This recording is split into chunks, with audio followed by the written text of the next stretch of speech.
అధికారులకు ఐపీఎస్ అధికారులకి అందరికీ నేను జాంబవంతుల్లా చెప్తున్నాను. మీరు ఐఏఎస్లు, మీరు హనుమంతులు లాంటి వాళ్ళు. మీరు మీ శక్తిని మీరు తెలుసుకోండి. నాకు నిజంగా చాలా ఆనందం వేస్తుంది ఆ మాటలు వింటూ ఉంటే. అలాగే మీ శక్తి కూడా మీరు తెలుసుకోండి. ప్రతి ఒక్క 5 కోట్ల మంది ప్రజలు ఉన్నారు.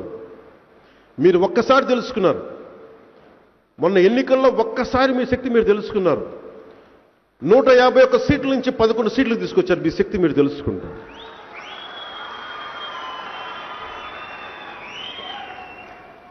మీరు మీ శక్తిని మర్చిపోకండి. అలాగే మాకు బాధ్యత ఉంటుంది. మేము అధికారుల చేత బలంగా పని చేయించాలి అంటే దానికి మీరు భాగస్వామ్యులైతేనే మేము అధికారుల చేత చేయించగలం. లేదంటే చెట్టుకొకళ్ళు పుట్టుకొకళ్ళు వెళ్ళిపోవచ్చేమో మనకు తెలియదు. నిన్న ఇది చెప్పి నేను ముగిస్తాను. అంటే ఎందుకు మీరు భాగస్వామ్యం అవ్వాలి, బాధ్యతగా ఎందుకు ఉండాలని చెప్పడానికి. నిన్న చాలాసార్లు పేపర్స్లో ఒక న్యూస్ వస్తూ ఉంటుంది. ఇంకా గిరిజన గ్రామాల్లో డోలీలు కట్టుకునే గర్భిణీ స్త్రీలను తీసుకొస్తూ ఉంటారు. రోడ్లు కనెక్టివిటీ లేదంటే నేను వచ్చిన రోజు నుంచి మొత్తుకుంటా ఉన్నాను. డబ్బులు లేవు, ఇంకోటి లేవు సమస్యలు చెప్తా ఉంటే ఒకటే మాట్లాడడం, ఎక్కడికి వెళ్ళిపోయింది ఈ డబ్బులు అవి అని మాట్లాడితే 3000 కోట్లు కావాలి ఈ రోజున. నిన్న రివ్యూ మీటింగ్లో మాట్లాడింది ముఖ్యమంత్రి గారి దృష్టికి తీసుకొస్తే ఎంత కావాలని అడిగారు. మరి చేసేద్దాం, ఎంత కావాలంటే 2854 గ్రామాలకి 3000 కోట్లు కావాలనగానే ముఖ్యమంత్రి గారికి నిస్సహాయత వచ్చింది. ఆయన లాంటి దార్శనికుడికి. సో పొద్దున్నే రాగానే అడిగాను, అసలు ఏమేం ఖర్చు పెట్టారు వీళ్ళు చెప్పండి అంటే, ఒక్క రిషికొండ ప్యాలెస్కే 500 కోట్ల రూపాయలు ఖర్చు పెట్టారు. అలాగే వీళ్ళు 1200 కోట్లు భూహక్కు స్టోన్స్ సరిహద్దు రాళ్ళు వేయడానికి 1200 కోట్లు. మీరు ఊహించుకోండి, ఇక్కడే 1700 కోట్ల రూపాయలు ఒక రిషికొండ ప్యాలెస్ కట్టడానికి, 1200 కోట్లు ఈ సరిహద్దు రాళ్ళు వేయడానికి, అలాగే ఈ భూహక్కు పత్రాల కోసం, పాస్బుక్స్ కోసం. ముఖ్యమంత్రి గారికి నిజంగా పాపం ఎందుకు ఆయన నిస్సహాయత వ్యక్తం చేస్తున్నారు, ఆయన కష్టం కూడా మీకు తెలియాలి. మీరు ఊహించుకోండి, నిజంగా ఈ 1700 కోట్లు కనుక ఉండుంటే ఈ రోజున 2854 గ్రామాల కనీసం 1400 గ్రామాలకి రోడ్లు పడిపోయాయి ఈ రోజున. గర్భిణీ స్త్రీలు ఇబ్బంది పడేవాళ్ళు కాదు ఈ రోజున. ఇంకా ఆయన పెద్ద మనసుతోటి లేదు మనం 3 ఫేజెస్గా చేద్దాం దీన్ని అని ఆయన కూర్చొని చెప్తే నాకు నిజంగా గుంటికి ఊరట కలిగింది. నాకు మనస్ఫూర్తిగా మీరు అది ఇచ్చినందుకు సార్, ఆ బాధ్యత, ఆ భరోసా ఇచ్చినందుకు ముఖ్యమంత్రి గారికి నేను మనస్ఫూర్తిగా నా ధన్యవాదాలు తెలుపుకుంటున్నాను. ఇది మనం అందరూ కనాల్సిన కళ, ఇది మన సమగ్ర సంకల్పం. ఒక దేశపు సంపద, నదులు, ఖనిజాలు, మనకి వనరులతో, నీటి వనరులతో పాటు మానవ వనరులు.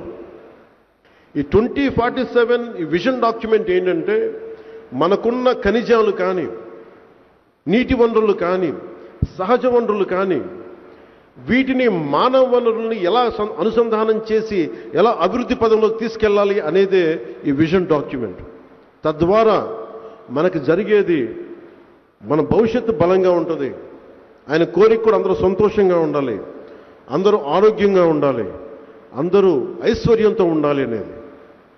అలాంటి విజన్ డాక్యుమెంట్ తీసుకొచ్చిన శ్రీ గౌరవ ముఖ్యమంత్రి శ్రీ నారా చంద్రబాబు నాయుడు గారికి మనస్ఫూర్తిగా ధన్యవాదాలు నేను తెలియజేసుకుంటూ, వారికి నేను శుభాకాంక్షలు తెలియజేసుకుంటూ, మీ అందరి తరపున నేను ఒకటే మాటిస్తున్నాను.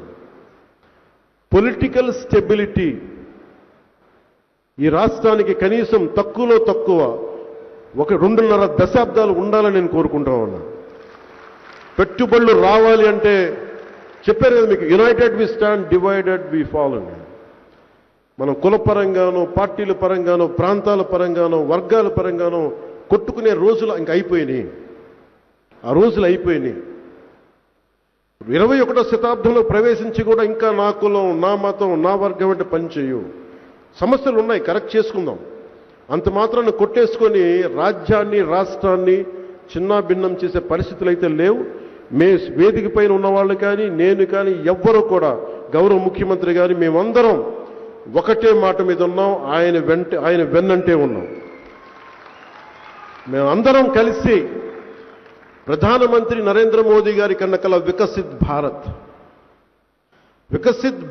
భారతదేశం వైపు తలెత్తి చూడాలి అంటే అన్ని రాజ్యాలు గజగజలాడాలి. అది బలంగా ఉండాలి అంటే ఐశ్వర్యం ఉండాలి, సంపద ఉండాలి, శక్తి ఉండాలి, సమర్థత ఉండాలి. చైనాను చూసి అమెరికా లాంటి దేశాలు భయపడతాయి. అలాంటి స్థితికి భారతదేశం వెళ్ళాలంటే దాంట్లో అంతర్భాగమైన ఆంధ్రప్రదేశ్ బలోపేతంగా ఉండాలి. అది నారా చంద్రబాబు గారి నాయకత్వంలో ఆయనకి మేము కలలు కనే ఆంధ్రప్రదేశ్కు ముందుకెళ్ళాలని మనస్ఫూర్తిగా మేము కలలు కంటూ ఆశిస్తూ ఆయన అత్యంత ఆరోగ్యంగా అద్భుతంగా ఆయనకి భగవంతుడు నిండు నూరేళ్లు ఆయుష్ ఇవ్వాలి, ఆయనకి ఆరోగ్యం ఇవ్వాలి. ఆయన ఎప్పుడు కూడా ఆంధ్రప్రదేశ్ ప్రజలకి దేశ ప్రజల ఆకాంక్ష నెరవేర్చేలా అభివృద్ధి పదం వైపు నడిపించేలా ఉండాలని కోరుకుంటూ మరోమారు నాకు అవకాశాన్ని ఇచ్చిన ఆంధ్రప్రదేశ్ రాష్ట్ర ప్రజలందరికీ నన్ను ఇక్కడ నిలబెట్టి నాతో పాటు నాకు ఎప్పుడు గౌరవం తగ్గకుండా నాకు మనస్ఫూర్తిగా నాకు గౌరవం నాకు కాదు, నన్ను నమ్మిన ప్రజలకు గౌరవం ఇవ్వడం. ఆయన చెప్తారు అవసరం లేదు సార్ మీరు వదిలేసేయండి అంటే లేదు నేను మీకు గౌరవం ఇవ్వాల్సిన అవసరం ఉంది, ఎందుకంటే మీ ప్రజలు మనం ఎన్నంటూ ఉన్నారని ఆయన చిన్నది కూడా ఆలోచిస్తారు. మీరు ముందు వెళ్ళంటే లేదు నాతో పాటు రా అంటారు. ఎందుకంటే నేను అలాంటి సీనియర్ నాయకులకి నాకు ఎంత గౌరవం ఇవ్వాలో నాకు తెలుసు. ఆ గౌరవాన్ని ఏ రోజు కూడా నేను తగ్గించను. మనస్ఫూర్తిగా తెలుగుదేశం నాయకులందరికీ, భారతీయ జనతా పార్టీ నాయకులందరికీ, జనసేన పార్టీ నాయకులందరికీ, అన్ని స్థాయిల్లో ఉన్న నాయకులు మనందరం సమిష్టిగా పనిచేద్దాం.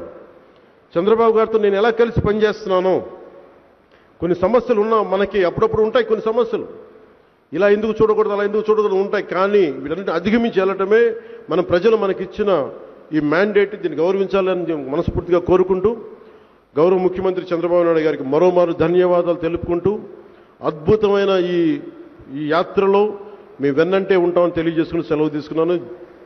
జై ఆంధ్ర, జై హింద్, జై భారత్.